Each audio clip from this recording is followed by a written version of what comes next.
तिरुका का सपना।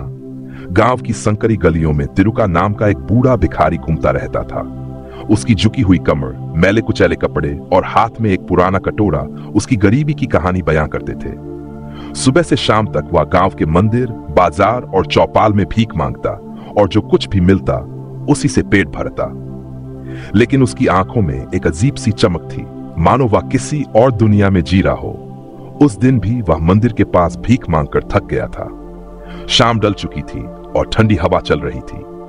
तिरुका मंदिर के पास एक पुराने पीपल के पेड़ के नीचे जाकर लेट गया।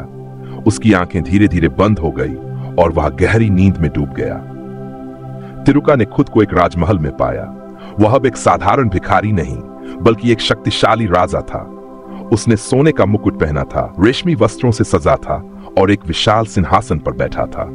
महल के चारों ओर सैनिक खड़े थे, दरबारी उसकी सेवा में लगे थे। बड़े बड़े रत्नों से जड़े झाड़ फानूस महल में रोशनी फैला रहे थे। उसके सामने स्वादिष्ट भोजन परोसा गया, सुगंधित चावल, घी में पका हुआ भोजन, मिठाइयां और फलों के थाल। सेवक उसे झुककर सलाम कर रहे थे। उसने मुस्कुराकर अपने भव्य राज्य की ओर देखा, जहां हर कोई उसके आदेश का पालन कर रहा था। तिरुका ने अपने जीवन में पहली बार ऐसा सम्मान महसूस किया। अब न तो उसे भूख की चिंता थी, न ठंड का डर। उसने सोचा, अब मैं राजा हूं, अब मेरा जीवन सुकून से भरा रहेगा। अचानक एक जोरदार आवाज आई, ऐ उठो। तिरुका चौंक कर जाग गया। सूरज की पहली किरणें फैल चुकी थी। एक दुकानदार उसे झकझोर रहा था, अरे यहां क्यों सोया है, चल हट यहां से। तिरुका ने चारों ओर देखा। ना महल था, ना राजदंड, ना सेवक। वह फिर से वही गरीब भिखारी था, वही मंदिर, वही गांव और वही कठोर जीवन।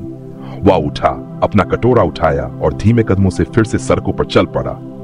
सपने तो सपने ही होते हैं, उसने खुद से कहा, लेकिन इस बार उसकी मुस्कान में एक अनोखी शांति थी।